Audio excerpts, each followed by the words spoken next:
Да представим господин Атанасов, заместник министър, господин Българов от Националната служба, госпожа Ангелова от Министерството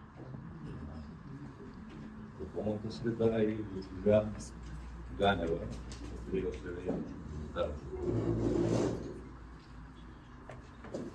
Преди да дам думата на специалистите и на всички вас, искам да направя едно кратко експозе на дейностите на областната администрация, предхождаща днешното обсъждане.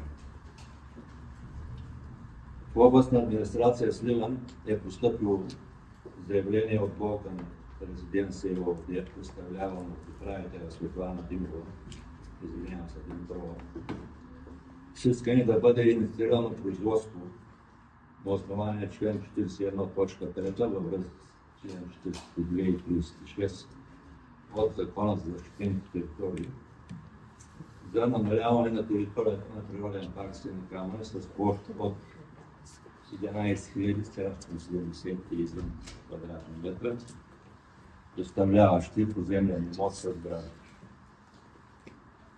Дружеството е собственик на двете сгради, построени в имота, и мотивира своето искане липса на посочените в Закона за защитените територии характеристики на поземления имот като защитена територия. Искането е изпратено по компетентност на министъра на околната среда и водите. С постъпило в областна администрация Сливен писмо от МОСВ са дадени указания за реда и етапите на процедурата за промяна в площта на природен парк Сини камъни. МОСВ оказва, че Балкан резиденция ООД не може да бъде заявител на исканата промяна в смисъл на член 36, алинея 1 от Закона за защитените територии. Съгласно цитираната разпоредба, исканията могат да се внасят в МОСВ от Министерства и ведомства, общини и областни управители, научни и академични институти и обществени организации. В цитираното писмо МОСВ дава указание, че предложението следва да бъде мотивирано. Областна администрация Сливен няма нужната експертиза за изготвяне на преценка и мотивен статистика, нито финансови средства за възлагане на външна оценка, поради което след указанията от МОСВ са правени редица проучвания по преписката за евентуалните възможности по последващи действия. След запитване от носителя на заявлението Балкан резиденция ООД за предприетите до момента действия, поисках от ректора на Лесотехническия университет София съдействие за изготвяне на експертно становище. Видно от това становище, изготвен от преподаватели по лесовъдство в университета, поземленият имот представлява дворно място, трайно отделено от околните насаждения, в което няма гора и горски формации, няма естествени и други растителни съобщества. В имота няма достъп, свободен достъп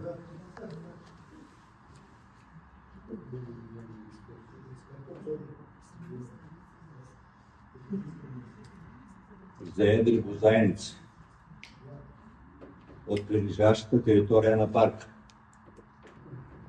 Поради фактическото урбанизиране на територията с наличните постройки, инфраструктура и постоянно човешко присъствие, не е основно место обитание или убежище на дивата фауна. През територията ни преминават каквито и да е водни течения. Фактическото състояние на имота не отговаря на изискванията и не изпълнява целите и задачите на защитена природна територия. Съгласно експертното становище, изваждането на имота от обхвата на природен парк Сини камъни При спазване на процедурите по член 36, 41 и 42 от Закона за защитените територии няма да доведе до влошаване на природозащитното състояние, функциите и изпълнението на целите за управление на защитената територия. В поземления имот са построени две сгради, собственост на дружеството заявител. Сградите са изградени в края на 70-те години на 20 век. Ведно в сградите е изграден асфалтов път, паркинг и друга прилежаща инфраструктура, обслужваща сградите. Съгласно горско-стопанския план на ДГС Сливен, имотът попада в отдел и е определен за дворно място, прилежаща площ към сградите, построени в имота. Имотът е ускорен за мероприятието, за което е бил предназначен, с материализирани посредством масивна и трайна ограда имотни граници. Източната имотна граница, граничеща с територията на природния парк, е изграден асфалтов път с прилежаща подпорна стена за достъп до сгради. От запад имотът граничи с улица Планинска, територията на транспорта, публична общинска собственост, която води до долна лифтена станция и застроените територии. Имотът е благоустроен, изградени с асфалтови и бетонови площадки и практически е урбанизирана територия, каквато е познала гражданите на Сливен. Улици, сгради, благоустроявани и подземна инфраструктура, като ги изпълнява предназначението си на защитена територия. Предвид изложеното, с писмо до министъра на околната среда направи предложение за провеждане на процедура по реда на член 41 във връзка с член 42 и 36 от Закона за защитените територии, при реализирането на която да бъде намалена територията на природен парк Сините камъни с площта на поземлен имот с идентификатор 67338 с площ 11771 квадратни метра със следните мотиви. Съгласно член 29 алинея 1 от Закона за защитените територии, за природни паркове се обявяват територии, включващи разнообразни екосистеми с многообразие на растителни и животински видове и на техните местообитания, с характерни забележителни ландшафти и обекти на неживата природа. Видно от фактическото състояние на имота и приложените експертни становища е, че имотът не отговаря на изискванията и не изпълнява целите и задачите на защитена природна територия. С писмо от МОСВ бях уведомен, че е проведена съгласувателна процедура с Изпълнителната агенция по горите, в рамките на която РДГ Сливен и дирекция Природен парк Сините камъни изразяват положително становище, че Министерството на земеделието и храните също съгласува като целесъобразно предложението и че с оглед последващо процедиране по реда на Закона за защитените територии е възложено на РИОСВ Стара Загора да извърши проверка на терен с участие на експерти с необходимата експертиза. Освен изброението, МОСВ дава указание на РИОСВ Стара Загора да доокомплектува документацията по смисъла на Закона за защитените територии с оглед на организиране на настоящото обществено обсъждане, съгласно член 37 от Закона за защитените територии.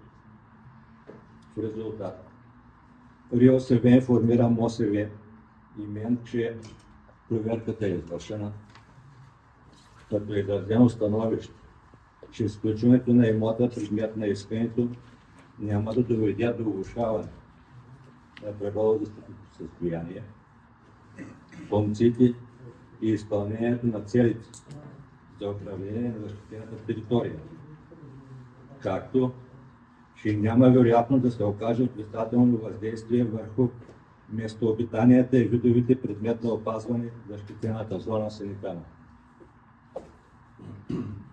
В заключение, МОСВ ме уведоми, както и вас като заинтересовани страни, че се е произнесло за целесъобразността на предложението за намаляване на площта на парк Синикамани, а общественото обсъждане ще се състои днес, 13 декември. За целта предоставих на РИОСВ залата за провеждане на това обсъждане.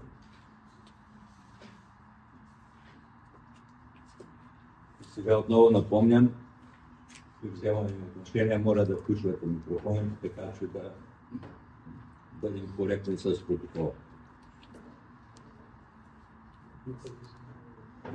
Да, господин Калугер. Благодаря, господин Мужурски. Малко информация само за присъстващите. В Министерството на околната среда и водите постъпиха множество становища, които са типови, бих казал, в по-голямата си част. Има 3-4 типа становища, с които се излагат аргументи и становище за неприемане на предложението. В някои от становищата се посочва, че има допусната грешка в документацията. При проверка от наша страна наистина се установи, че има допусната очевидна фактическа грешка по отношение на идентификатора на имота, предмет на предложението. Става въпрос за една объркана цифра. Но от всички постъпили становища става ясно, че еднозначно хората идентифицират имота, който е предмет на изменение, т.е. на изключване от границите на природния парк. Така че за нас от чисто процедурна гледна точка не виждаме някакъв сериозен юридически проблем. До настоящия момент процедурата върви изцяло съгласно изискванията на глава 3 от Закона за защитените територии. Ние сме тук днес, за да чуеме всички ваши становища, независимо от това дали те са положителни, дали са отрицателни, дали са аргументирани, така че чувствайте се абсолютно свободни да изразите своите позиции. Благодаря ви. Благодаря. Искам да попитам, не съм стръгвал от изказването на нашите министри и заключенията на тия министри, тълкуванията на тия министри, образованието на тия министри, докъде ще не доведе по този начин да тълкуваме по различни форми конституции и всички други закони, които са писани от нашите родители. Компетенцията къде е? Телефоните и връзките, всички ги знаем. Това за да се Примерно сега за извинайте, тук говорим и водите са мърсени, териториите са мърсени, въздуха са мърсени. Знаем ли сте за горци как да бъде? Попръчка обаждаме телефоните, ваши. Колко пъти сме обърнали с въпрос за замърсяването на реките, на езерата, на въздуха, който дишат и вашите внуци? Как може да вярвате на хора, които не са компетентни в тази държава? Взимам някакво становище. Той е изучал някаква кариера, без опит, без морално достоинство като граждан. И говорим за идеологии и политически партии. Благодаря. Не разбрахме само от...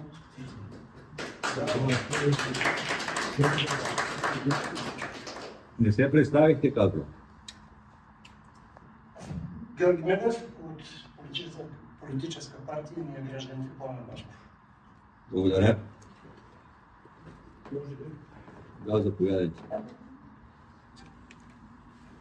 Живко Колич се казва граждани. Чули се? Да. Има и други глобални законови изисквания, според мен, за отчуждаването на този имот. В момента се дискутира само закона за защита на територията, член 41, точка 3. Това тази експертна оценка, според мен, не е оценка за въздействието върху околната среда. Това е някакъв доклад, който е написан от експерти. Обаче законова оценка има ли за тази процедура по закона за защитените територии? Законова оценка върху въздействието върху околната среда. Това е един доклад. Направили са го някои хора, поръчка или някой, това не го коментира. Има още два закона. Закона за биологичното разнообразие. Този закон въобще не го коментира тук, който го прескачате. Закона за биологичното разнообразие на защитените зони. Там трябва да има оценка за въздействие върху околната среда. И закона за опазване на околната среда също го подминава. И там нямаме оценка. Прокарва се, търси се някаква пътечка, прокарват се някакви траектории, обаче не е спазено в цялост изискването и закона да се спазва. Това е моето мнение. Има подписка от граждани в областта, около 650 човека, които се обявяват против това прекарване на интереси, на частни интереси в ущърб на природен парк. Натура 200, тук сме в Натура 2000, в рамките на Натура 2000 е тази територия и това не се учи, според мен.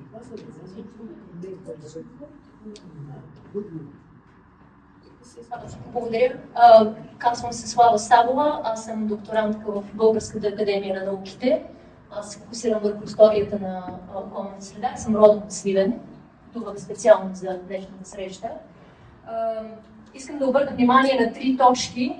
Първото е, че това на глед, на вид, изваждане на малка част от територията на парка Сини камъни всъщност създава един катастрофален прецедент за българската природа, защото до момента няма нито един случай за намаляване на територията на природен парк. Иска ли град Сливен действително да се асоциира с такава срамна процедура? Ще се отвори една врата, която никога няма да се затвори след това. Първо важно нещо. Второ важно нещо. Това прилича със самоуправство, защото частният собственик е собственик само на постройки. Той не е собственик на тази територия. Тук е разписано от кадастъра, това е държавна публична територия. Всеки гражданин в България има интерес тази територия да се запази и те могат да имат тази позиция. Стигна до мен от множество неща, че хора са заплашвани, телефонни обаждания през трети лица. Това е изключително лошо, това е просто срамно. Бива ли такова нещо? Вие в 2024 година влизаме в Шенген от 1 януари, вие да тормозите хората за това, че искат да си защитят природата. Извинявайте, но това е срамно. Редно е областна управа Сливен да каже, чии интереси защитава. Интересите на частно лице или интересите не само на сливнали, а на гражданите на Република България. Благодаря ви.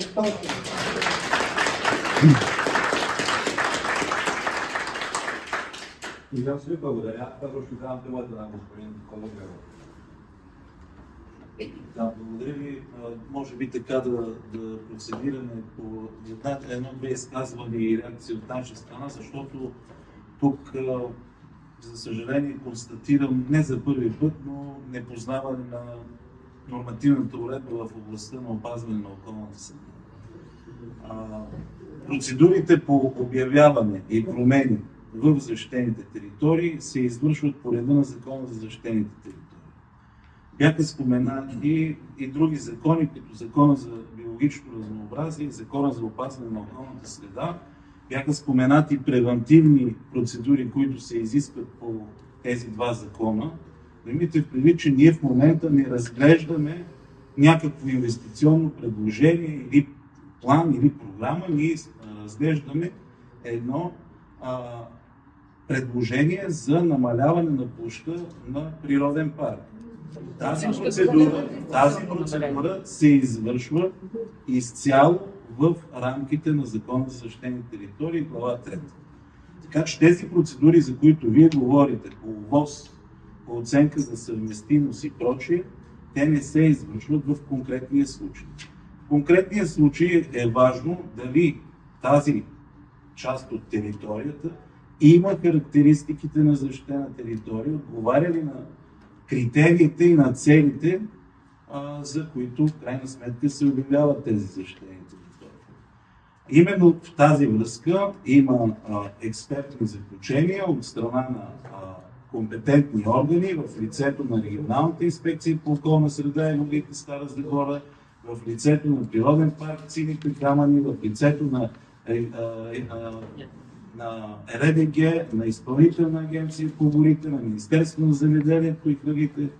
Имаме становище от Лесотехническия университет, доцент Костов, който е, бих казал, доайен в тази дейност, също е посещавал мястото, също е направил съответните проучвания и е дал своето експертно становище и мнение. От тази гледна точка, смесването на процедури е изключително, бих казал, некоректно. По отношение на това какво се случва с имота, след като евентуално бъде изключен от територията на парка, обръщам внимание, че тук не става въпрос за изключване на имота от мрежата, от националната екологична мрежа, тъй като нямаме предложение за изключване на конкретния имот от Натура 2000 зоните, които са в този район. Става въпрос за защитена зона на Сините камъни и защитена зона за опазване на дивите птици, Сините камъни Гребенец. Имотът попада и в двете. Така че защитът върху този имот и върху биологичното разнообразие в него, ако такова има, при всички положения ще има. Но за да се оценят съответните ефекти и на съседните територии, и в конкретен имот, ако има някакво инвестиционно предложение за бъдеще, то ще бъде предмет на тези процедури, за които преждеговорящия говори. Колежката, докторант от Българска академия на науките, също каза неистини, независимо от това, че изучава в крайна сметка историята на защитените територии в България. Не, това няма да е прецедент. Има и други площи, които са изключвани от природни паркове в миналото. Няма Сливен да е първия град или първата територия, в която такова нещо ще бъде евентуално след решение постигнато като резултат. Само няколко данни да дам, като фактология. Площта на природния парк е близо 114 000 декара. Предложеният за изключване имот възлиза на около 12 декара. Там нататък. Още 8000 обекта чакат това решение. Още 8000 обекта. Или от Витоша, Стара планина.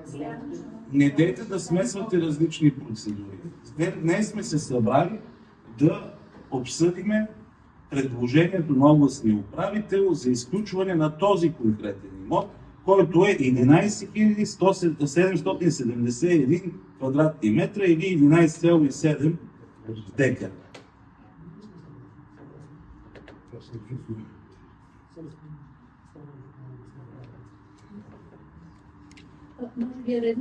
Може би е редно да обясните, всъщност след като няма да има никакви промени, няма да се промени защитения статус, всъщност защо се вади от парка, след като нищо няма да се промени, може би това е редно да обясните на хората, това се събрали тук. Благодаря.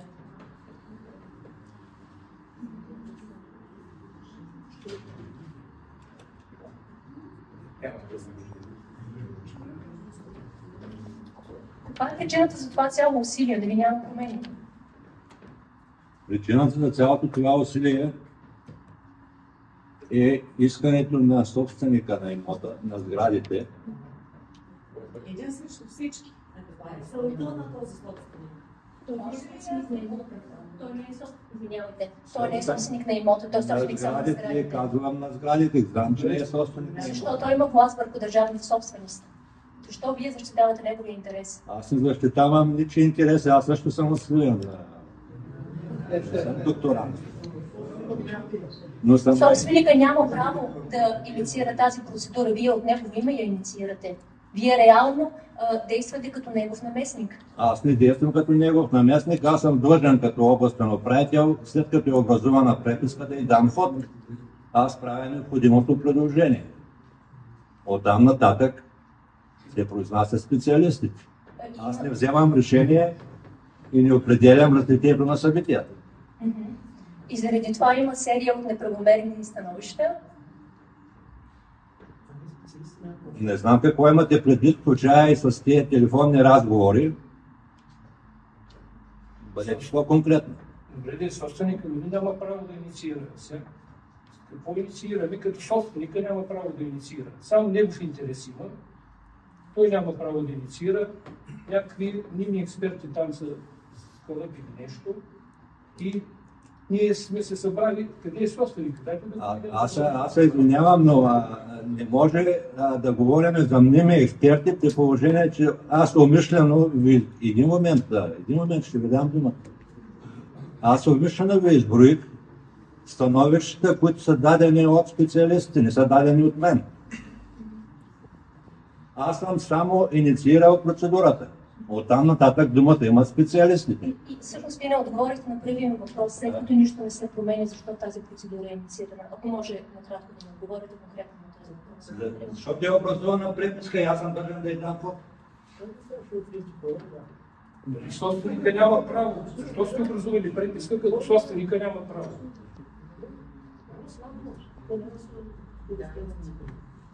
И собственика няма право по член 36 от Закона за защитени територии да инициира. Защо сме тук ние? Един момент. Собственика си подава заявление. Аз уведомявам Министерството на околната среда и водите. То ми дава указания при какви условия може да се даде ход на процедурата. В крайна сметка становището на специалистите, че територията отдавна е урбанизирана. Има гора, има езеро в рамките на парцела, има река, реката няма.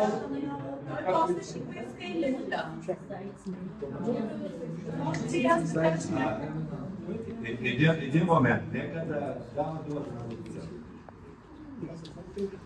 Казвам се Златна Петрова. Обръщам се към вас, представител на Софийска университет. Господин областния управител, щом е от Сливен, той знае, че вече има една част, която е на наследници на Хитови, първо. Има претенции за Архангел, наследници на Филип Точо, второ. Трето, което не е много важно, тази част, която е от Натура 2000, колко от Сливнали знаят, че това е територията на област, която някога е била известна като Малкия Атон. Горе има толкова много руини на манастири, на църкви. Вие какъв поглед имате за манастира над Сотиря? Защо трябва да се варти тази част, която ще стане някаква собственост и когато се придобие и влезе в частни ръце, ние като граждани на Сливен нямаме право да контролираме. Така, ние не разправяме инвестиционната идея каква е, тя е повече от ясна, там прочетох някакви енергоизточници. Ще изляза малко страни от обсъжданата тема. Имаме сливенски минерални бани. Колко от Сливнали знаят, че те са били построени от валията на Сливен и са били подарени на гражданите. В момента те са в разруха и са в едно ужасно състояние. Те се равняват на водите на Карлово и Варя. Ние не обръщаме внимание на тях, а в момента разглеждаме инвестиционна политика на един срещу всички нас. Елате в Сливенски минерални бани. Там има парк, който има индимити, много интересни дървесни форми. Там е отвратително. Продължете по-натам към ковачите. Час градина, час фотоволтаици. Час градина, час фотоволтаици. Сливен е засипан. И в момента ние обсъждаме територия 2000. Горе, в Карантила, в тази област, на Сини камъни, има поне 20 вида орхидеи, за които Сливен ние не знаем. Има редки ендемични видове, аз не съм специалист, аз съм активен гражданин, когато се кача горе, ме впечатлява природата. След като има нещо някак си построено, защо трябва ние всички да обсъждаме нещо за един човек? Да, успяла е, моите уважения към тази личност, която и да е тя. Но в момента ние не трябва да се конфронтираме един срещу всички, трябва да разсъждаваме логично. Къде са ни водите, къде са ни животните, къде ни е флората и фауна? Приключи. Благодаря. Имате дума. Представител на Софийския университет съм. Славка Петрова се казвам, инженер-еколог съм. Ние сме дали своето установище, заставаме твърдо зад него и сме против отдаването на тези 11 000 квадратни километра. Написали сме защо. Сега имам един въпрос. Защо от 10 години не е прият плана за управление на Природен парк Сините камъни? И искам да попитам как през този период от време тези сгради са застроени. Дали са спазени законовите процедури при строителството, защитените територии, последващи действия за промяна на техните граници и така нататък. Така ще навлезем и в закона за биоразнообразието, тъй като няма как всички тези сгради и тези постройки ще влезем в противоразрез с защитата на животните. Вие знаете, че този парк има много видове, които аз няма да ги коментирам, тъй като не съм нито биолог, нито зоолог, но това е една голяма биосфера, която е пълна с всякакви видове, защитени в червената книга и така нататък. Толкова повече няма да казвам на специалисти.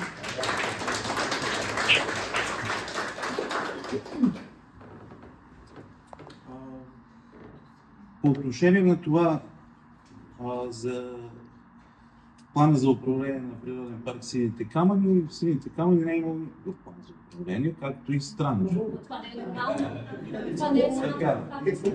Това са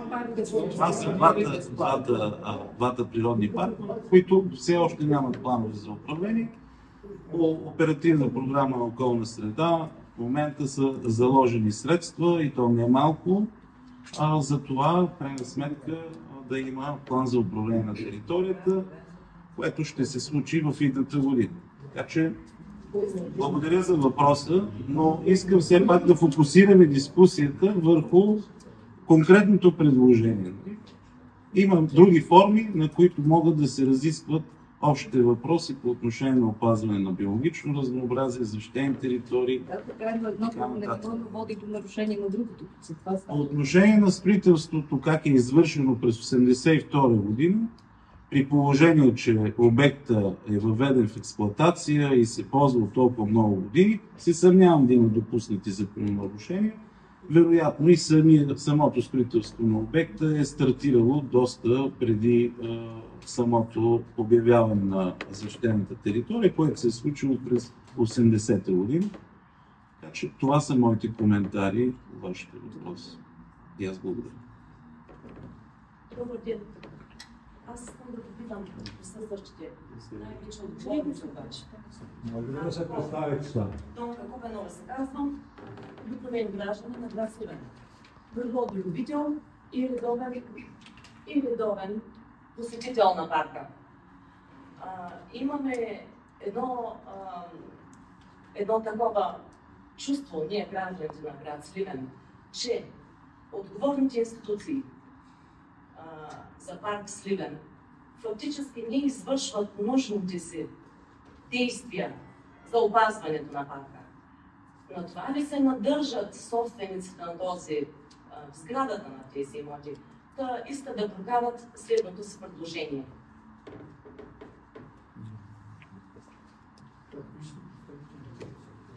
Представителите на отговорните институции за парка фиктивно ли извършват действията, които са им възложени?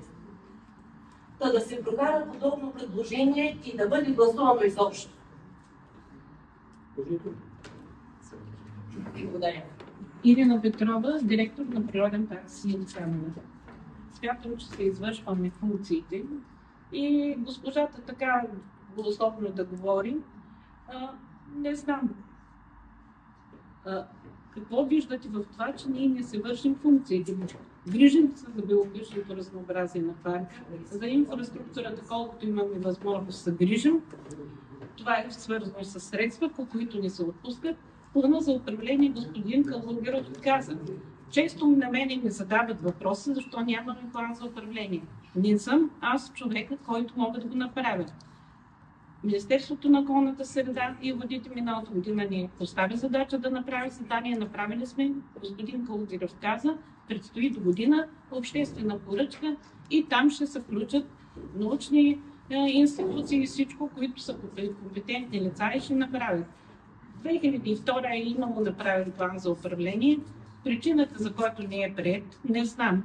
Обикновено той минава през обсъждане на граждани. Знам, че е бил в Министерски съвет.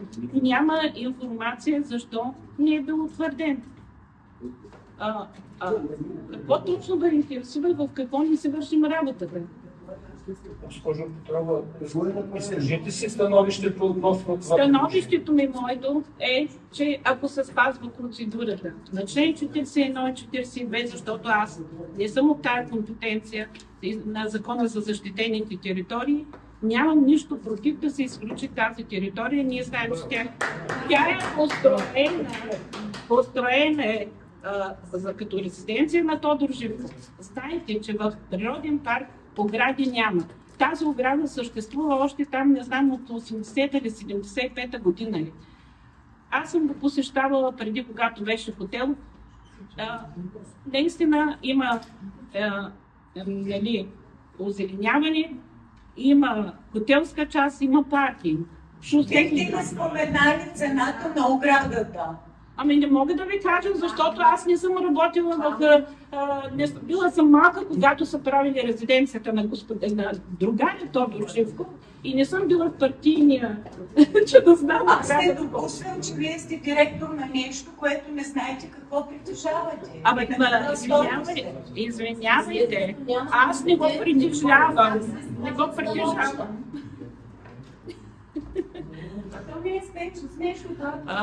Госпожа, първо, когато говорихте, не си представите и не можах да ви запиша името.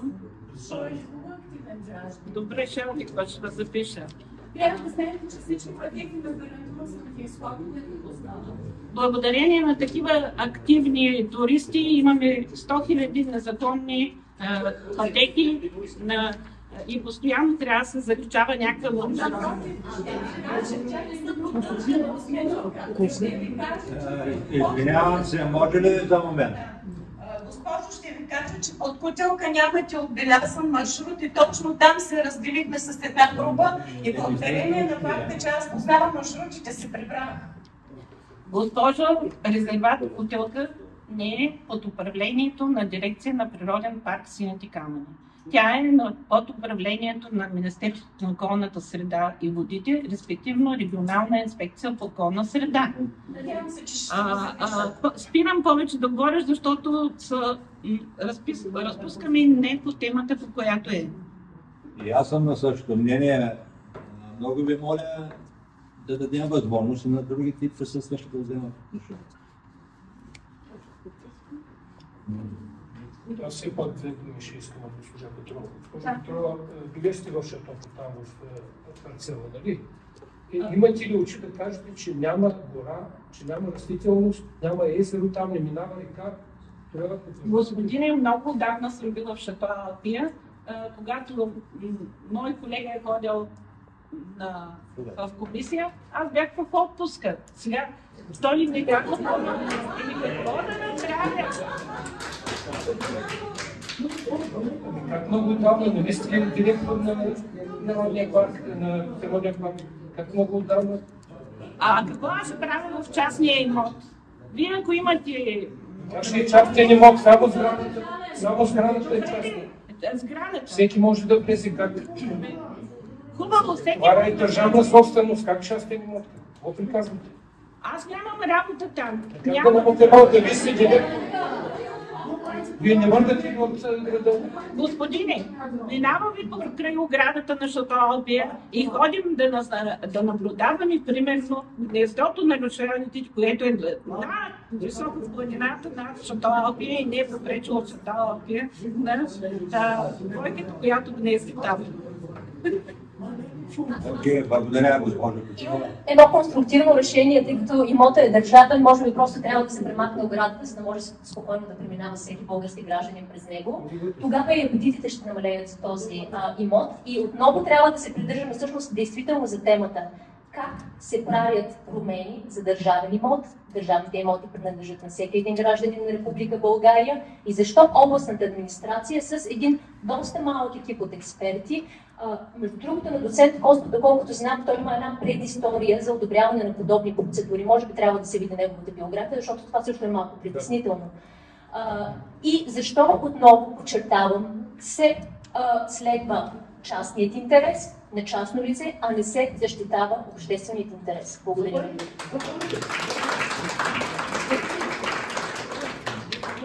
И аз благодаря, тъй като споменахте Костов, давам добър ден на всички.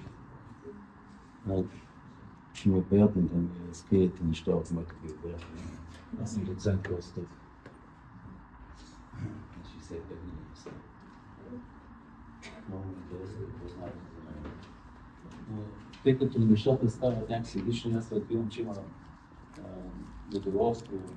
Логично е, когато се намеряват колежките, да се намерят природни територии, защитени природни територии. Това не е приятно на никой. Днес път е 13, на мен 13 и трябва да обсъждаме такава неприятна на територия тема. Аз ще кажа следното, само много ви моля да слушате внимателно. Задачата, която сме изпълнявали в този технически университет, и тук ще кажа на колежката от Софийския университет, е дали тази територия отговаря на изискванията на закон глава 3 за природен парк. А не чия е, не на кого е. Тя не е отговаряла на територията, даже когато е обявен природния парк, защото тогава е било построено, но по комунистическо време колежката не знае народа, как се решаваха нещата и как другарите трябваше да бъдат на най-хубавото място, защитено допълнително. Това в момента даже представлява един символ на миналата власт, който аз лично не възхвалявам и съм си патил от нея. Но нека, за да бъдем конструктивни, тъй като и аз съм против да се намаляват защитени природни територии, аз преподавам също как да се опазват природата, да кажа, че има възможности и тук не чух на тази маса нито един да предложи компенсаторни мерки, примерно да се увеличи територията на парка в подходяща площ. Тук има представители на горското, има представители на регионалната дирекция по горите, имате, вие сте всички. Предложете да се увеличи, да подкрепиме и това, за да се компенсира, да стане, да се запази тази територия. Благодаря. Подкрепяме до сега експертното становище, което сме дали. Благодаря. Доцент Костов, как имате очи? Доцент Костов. Очи дадете становище при значителна гора в този парцел. Река минава, езеро има. Това има. С какви очи обявихте за че липсва там биоразнообразие и може ли да ме отговорите сега? Когато с такова нещо обявихме, че не изпълнява функцията си на парк и изваждането му няма да бъде да повлияе на биологичното разнообразие, защото това като е закон.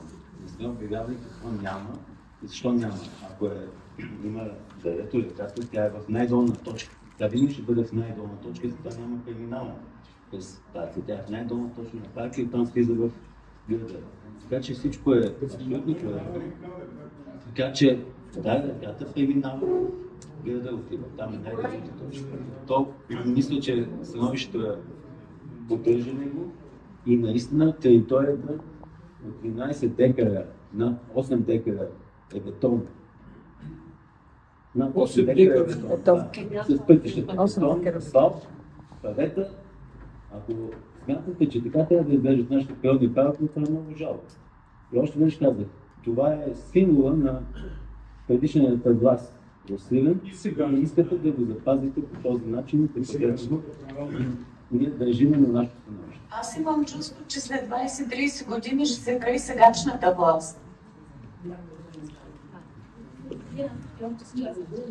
Благодаря, господин Марев, има дума. Ще изляза тук, за да може излезе шоу Марица, това там гражданин и туристи. На господин доцент Костов искам да му напомня, че има един гражданин, нека му пръст. Това е Любен Петков се казва. 13 години води дела с БКП и върна имота на туристите. Той беше председател на туристското дружество. И върна имота на всички сливени.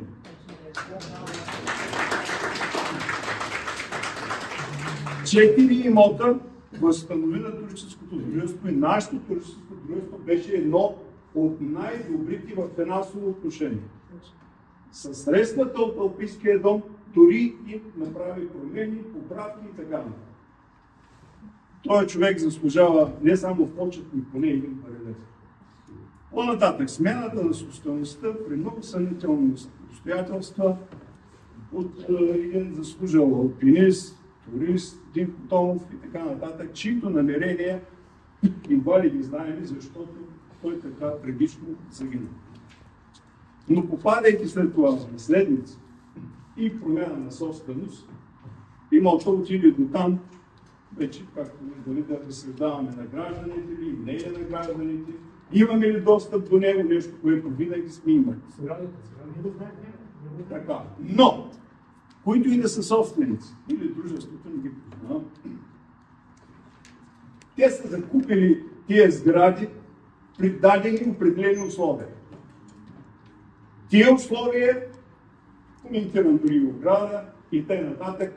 това е купено. Те не са купени. В рамките на парка. Защо го изкарва? По цял свят, най-добре, може би, доцент Костов знае, че един имот, когато е в рамките на парка, той повишава, или по цял свят, той се повишава стойността. Хората се стремат да си вкарат имота в парковете. Така ли е, доцент Костов? Само ще кажа нещо. Не, ще ви се казва да завърши. Знаете така, само искам да ви кажа, сградите не знам как са приватизирани. Всяка сграда има по закона за администрацията и за закона за устройство на територията, така наречената прилежаща площа. Така че сградата сама по себе си не е само собственост, тя е с прилежащите територии. Благодаря. Да. Затова, колкото и пътя да питаме, никога няма да разберем логиката на това дружество и на тия собственици. А тя е много проста. Като излезе от нормативите на управление на парк, които са явно много тежки за него, той ще попадне най-вероятно под закон, под ЗУТ.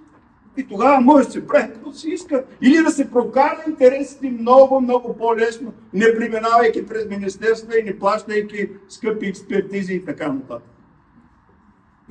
Начина, по който изгубяхме ние всички граждани тая сграда, която е в някаква степен символ, това е арката, това е алеята, в която Сливен и гостите на Сливен влизат в Балкана. И тая чудесна архитектурна сграда на архитект Методи Тотев също е символ на града. Не можем да го загубим. И не трябва да го загубим.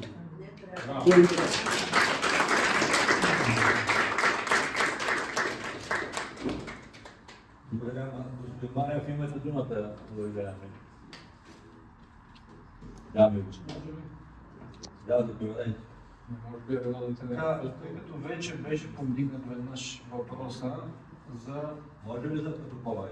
Да, Мартин Конев се казва, град Сливен, гражданин, турист и така нататък. Впрочем, за едно уточнение, сградата е намислена, проектирана или реализирана като школа за скално катерене за направа на такъв тип филиали и въобще развиване на спортна дейност в областта на скалното катерене. Това, че в един момент ОБО слага ръка върху нея за няколко години, не означава, че тя е резиденция, на практика тя никога не е била такава резиденция. Сега, иначе, и любимо място, впрочем, на Сливен, аз разбира се подкрепям от всяка идея становището на господин Марев. Сега, обаче, в член 39 от Закона за защитените територии пише, че министърът на околната среда и водите издава заповед за обявяване на защитената територия при положителни решения, така, и в заповедта по алинея 1, впрочем, за изключване същата заповед се издава по същия ред. Така че в алинея 2 на член 39 се казва, че се посочва първо основанието, второ основните цели, трето категорията, 4 наименованието, 5 площното разпределение на горите, земите и 6 режима на основните дейности на защитената територия. Сега, от всичките тези точки, първо мога да кажа, че проектът заповедта не отговаря на действащите разпоредби, защото там липсват основните цели. Значи не може вие да давате на министър да подписва нещо, което е естествено неправилно съставено. Сега, по отношение обаче на основанието. Тъй като основанието представлява обосновката, която идва от Министерството на околната среда и водите. Сега, извинявам се за това, че примерно становището на господин доцента би трябвало да е точно, но то започва с думите, че имотът е ограден с трайна ограда. Извинявайте, но това не отговаря на истината. Значи, внасят ли се документи, скици, които са с координати. Когато има координати, вие сте длъжни при проверка на място да се запознаете докъде стига имота и той съвпада ли с двора. Ето тук е всъщност проблемът. Всички твърдят, че минават водни течения през имота и преминава река и че има езеро, но истината е, че в имота няма езеро, а водното течение преминава само под мостчето, което обхваща едно мостче, което захваща още малко територия от имота. Тоест, говорим за един голям двор, в който има един имот, но има и остатък от имот и всичко това е общо оградено. Тоест, това, което се предлага във вашите документи към момента, представлява следното. Вие ще направите един изваждане на едни 12 декара от едни общо, да кажем, 18-20 декара. И ще остане един двор, където половината ще е природен парк, а другата половина няма да бъде. Тоест, общо взето, лошо подготвена документация. Много слабо написана обосновка. Тя е пълна с неверно съдържание, защото някой си говори за двора, друг говори за имота, друг пише, че това. Ама вижте какво тия работи са важни. Не може ви да асоциирате имота с територията, имота с двора, имота с оградата. Имот е ограден само от своята юго-западна страна, от към пътя. И освен това, искам да разсея също заблудата, че този имот се намира в края и на съответно защитената територия и съответно, че граничи с строителните граници на населеното място. Няма такова нещо. Значи, тази разпространена схема, която е официален документ, всеки може да я види и ще види, че там имаме населено място, имаме къде свършват къщите, къде свършват урбанизираната територия, да си отворите кадастъра да видите, почва природен парк. Това е една дупка, която ще се образува в природния парк. Тоест, цялостно лошо подготвени неща. Първо, трябваше имота да се изравни с двора, за да може на практика да има смисъл от цялото действие. Второ, становища, които се пишат, трябваше да няма вътре толкова много несъответствия, толкова много грешки. Оправи се становища, оправи се нещата. Сега, и ще завърша със следното. Съвсем не разбирате, че има против това една собственост емблематична за града да бъде частна собственост. Напротив, ако тя беше държавна или ако беше на някакво дружество, което няма пари да я поддържа, това ще да е една разграбена и изоставена сграда, където се събират и така, и така, и така, и това нали ще представлява един отвратителен образ на града. Напротив, инвеститорите дават страхотни средства за реставрирането на тази много хубава сграда като архитектура, но същевременно много скъпа за притежание. Така че със сигурност тук е необходимо това да бъде собственост и е много добре И мога да кажа адмирациите си към това дружество, че той инвестира толкова много в запазването на този символ на града. Въпросът е, че така както цялата тази процедура е подкарана, тя няма да доведе до нищо. И последно, формулата за разрешение на проблема на всеки един от собствениците в природния парк не е изключване на територията по този начин. Тя е план за управление, който да даде възможност тези собственици законово да си поддържат двора, да могат да го ремонтират, да могат законово да имат залесяване, там някакво, имам предвид озеленяване или друго, което да поддържат. Тоест, трябва да има една регламентирана форма. Не може ние сега от сутрин до вечер да се обявяваме срещу да не се пипа нищо по природните паркове, обаче нашия парк остава без план за управление и на практика всички собственици по Карандила тук и така са принудени да извършват незаконни дейности, за да могат да поддържат своите сгради. Тъй, че нека да се задейства и използвайте лостовете на вашето влияние, защото толкова много влиятелни хора, нали, за първи път тук се събират в тази зала, нали, по такава тема, да имаме един план за управление, който да регламентира. Този план първо ще определи много точно къде има защитени видове, къде има съобщества и не знам с какво, аз не съм специалист по темата. И ще даде възможност обаче на собственици на сгради да ги поддържат и да могат всъщност да не им е въобще необходимо да правят цялата тази безумна процедура. Защото в утрешния ден вие какво ще кажете? Половината е публична собственост, другата половина е частна собственост, то няма ограда помежду им. Гражданите ще кажат, искам да се влезем в публичната и така и примерно, какво да ви кажем, някои хора ще качват на лодката да отиват на Росенец. Значи тази цялата работа е много кофти подготвена.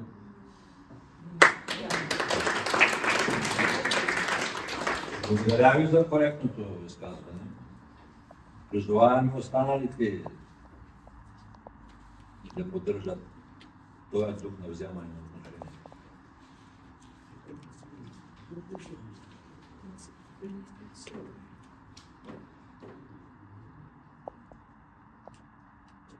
Има ли други желаещи да вземат отношение?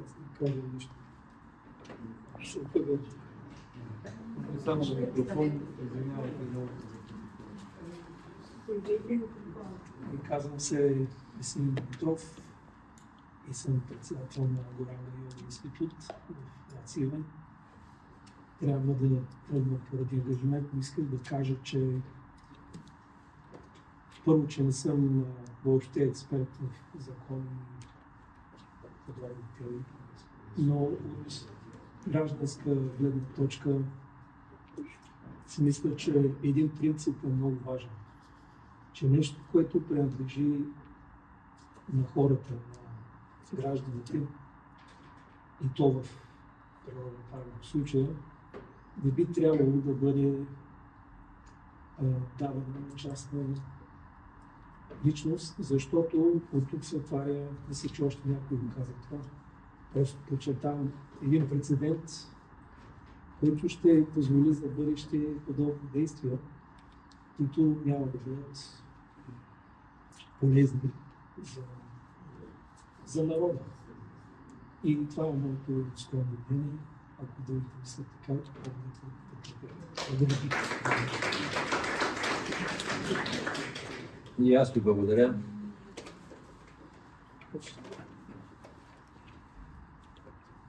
Други желаещи?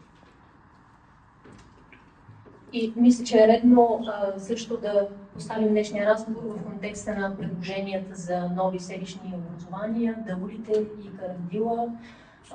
Попадна ми едно изказване на кмета на града за това, че трябва да се инвестира, да се развиват тези територии и така нататък. Града е за развиване и за инвестиране, а природата е за да остане там.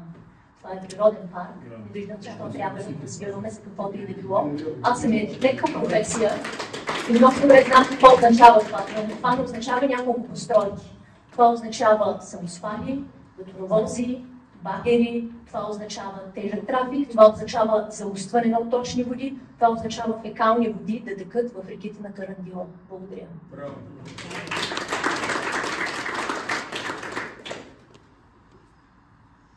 Други уважаеми колеги.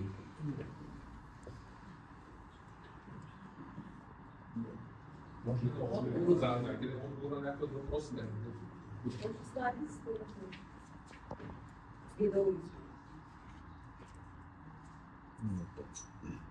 Значи трябва да е ясно за второ от наша страна, тук нататък само ще расте.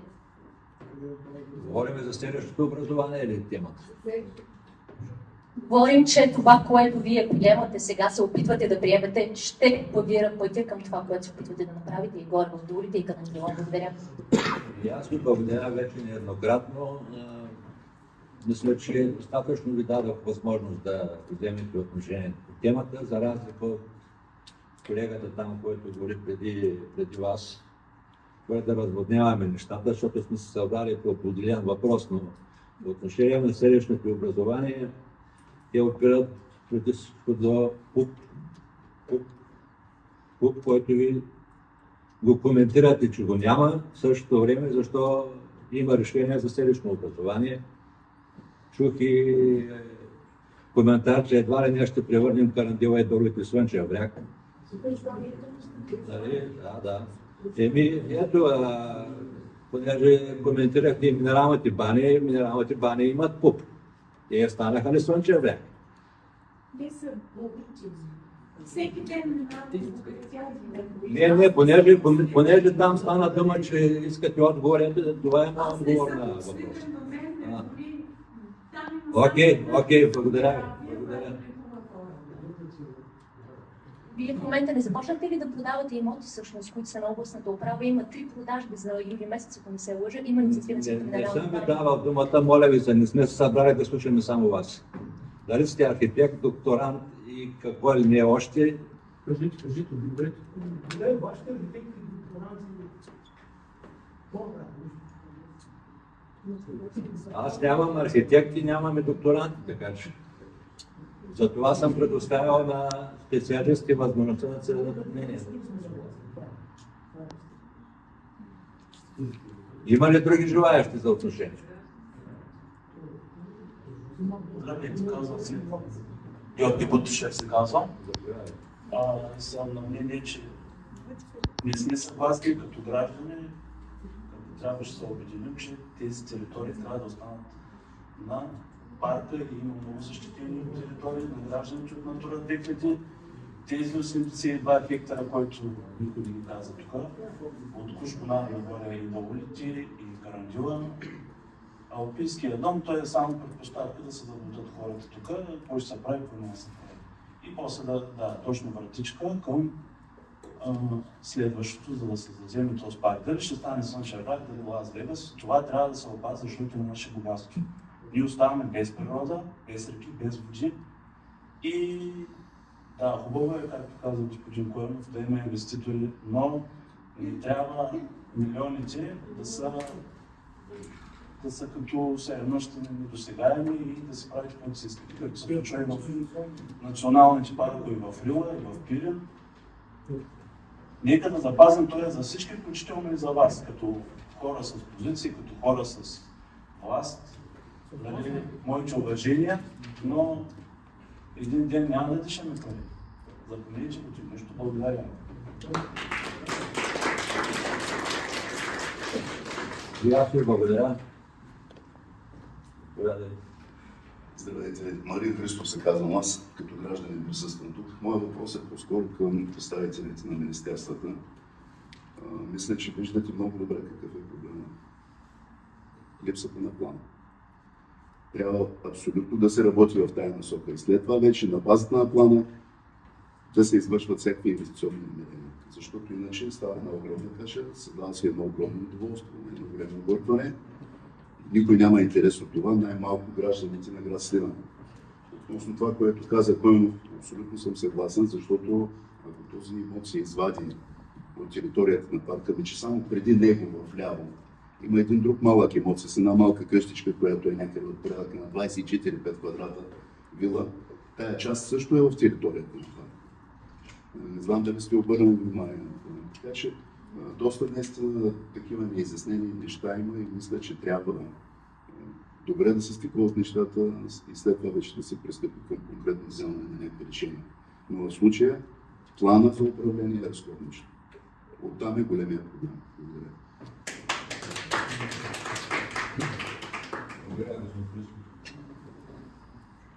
Аз вече казах, че Министерството, каквото зависи от него, го е направило.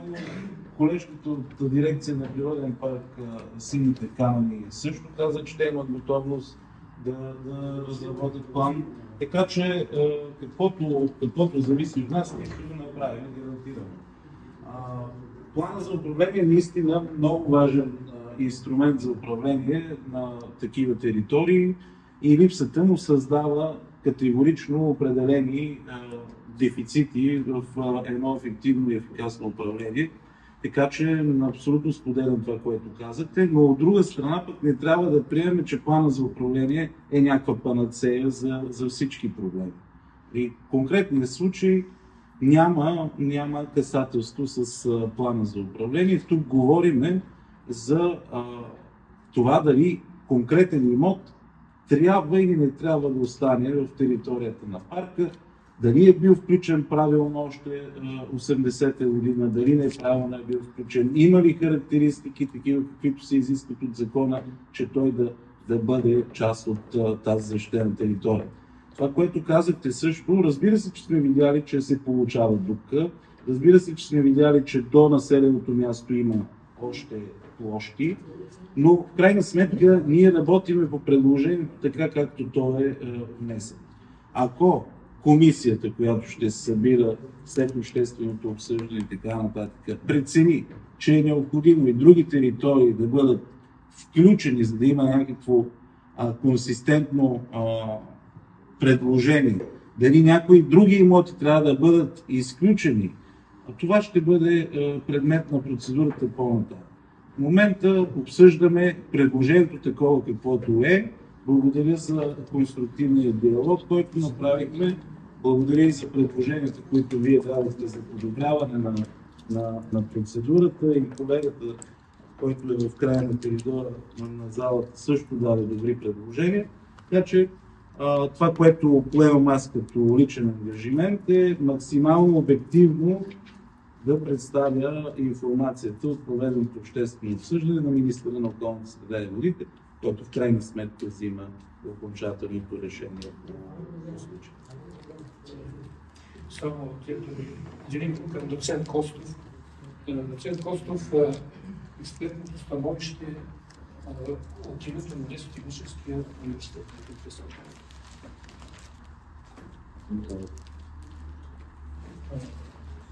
Аз имам съмнение и информация, че е единствено ваши, че ви само вие сте го изработили. Окей, благодаря ви. Господин Костов, имаш дума.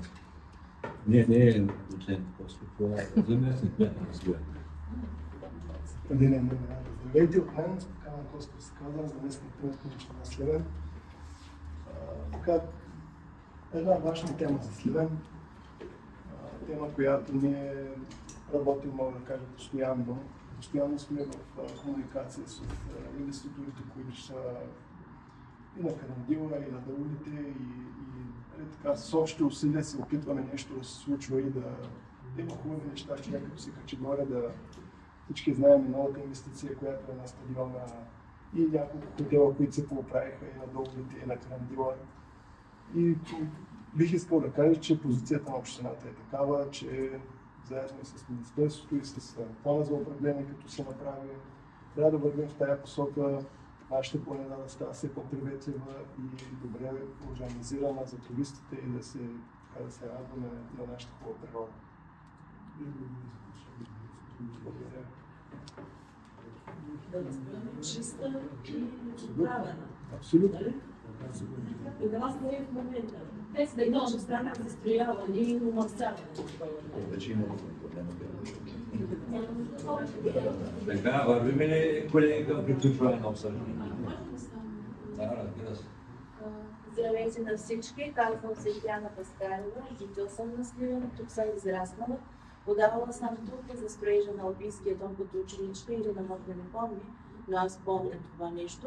И сега минала през различни там етапи, там ми беше сватбата, а сега минавам при една студена ограда и виждам апетитите към тази земя, която дава здравето на хората на Сливен. сините камъни, парк сините камъни и Карандила ни спаси и от COVID-а, както на времето от чумата. Ние искаме да се решаваме от всяка пеля територия на парка. Тук сме в зала емблематична с името на неповторимият управител на града господин Божурски и към господин кмета. Бъдете техни последователи. Не позволявайте на парче заради някакви си интереси, банкови сметки да ви обявят за началото на края на нашата планина. Ходя по различни върхове на нашата планина. Ние сме уникални. Уникални сме и не позволяваме да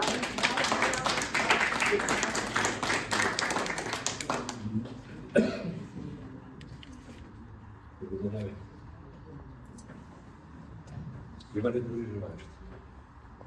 Извинявайте, искам да взема дума относно изграждането, казвам, че в България е европейска държава. Точно член и параграф, това е закон в Европейската комисия още преди 15 години. За малките населени места, за туристическите обекти и за мини изграждане на пречиствателни станции. Госпожата, искам да попитам с толкова, да свърнем 10 години, да съвършим ви по-назад. Нещо относно за селата, почивни станции, махли, вилна зона, някъде да е изградено нещо за пречистването на водите. Госпожа Младова, затрупвам с над 70 оплаквания от граждани. Водата в Сливен вече не е годна да се напоиш кучето и котето, а не да чрез водата ще създаваме и храната. Имаме много точки в Сливен, много точки. Не че съм геодезия, мерология и сондажи, но много точки, в която водата беше близко до минералната, вече отровена. Вие сте запознати и с изхвърлянето на контейнерите по всичките нашите села и около Крутово, Тополовград, да не ги изброим. Около 800 хиляди тона разхвърляни по полята, разчупени, попиват в почвения слой, отиват под почвените. И като, хайде да не съм инженер, проектант, но казвам, Кремиковци имат 180 фабрики, поне под покрив да се служат, госпожо, поне под покрив. Водата тече, измива ги, промива ги, влиза в за пестицидите го. Там, ако стоите от 3 до 5 минути, ще имате абсолютно голямо главоболие, може и на места на медицински кадри. Вие си нямате да представя, ако бяха 700-800 кг, аз ще да ги занеса в Швейцария в лабораторията на студентите, да бъдат преработени в други органични вещества. Това е 30 години безогледно изхвърляне. Така, почваме по... Ние сме в Балканския регион. Една малка такава мини пречиствателна станция да е направена в рамките на тия 15 години. Знаете ли колко реки в Балкана, всичко си, колко населени места в планината, всичко отива в реката. А северната тангента на Стара планина, близък Езориска, Камче, извинявам се. Знаете ли колко реки е сега ще отидем с ваша читка и проверка, ще ви взема анализ и водата е натровена? Къде е вашето министерство и вашето... Имам чувство, че всичките сте учили само да говорите 3 часа по телевизията и абсолютно никакви действия не вземете. Да, ние благодаря ви тогава да не говорим по 3 часа. Да. Нека да помислям за економиката. Ти за пестицидите говори. И ти доста хора в мене. Доколкото така се ориентирах, искам да си верен в окей.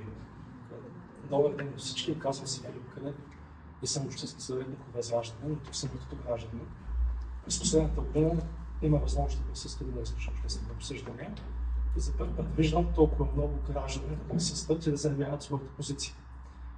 В тази връзка ставаме свидетели в известна степен от една страна на институциите, които защитават изцяло един частен интерес, и от друга страна на гражданите, които се опитват да се противопоставят на изваждането на територията от парка. Значи той е на мисли, когато инвеститорът е инвестирал и закупил сградите, той е бил пределно наясно къде влага своите вложения, своите средства. С какво право тая територия ще бъде извадена от парка, за да бъде защитен частния интерес на гражданите на град Сливен. Така че благодаря за вземете под внимание, когато водите обсъжданията в Министерството и давате вашето становище към министъра, че гражданите на града заявяват твърдо и ясно своите позиции, че не са съгласни с тези действия. Благодаря ви. Аз ви благодаря. Това беше целта и на обсъждането. В крайна сметка да стигне до достояние и на министъра, и на комисията. Какви са становищата на институциите, на гражданите на Сливен и да се вземе коректното решение. Благодаря ви за участието. Хубав ден желая на всички.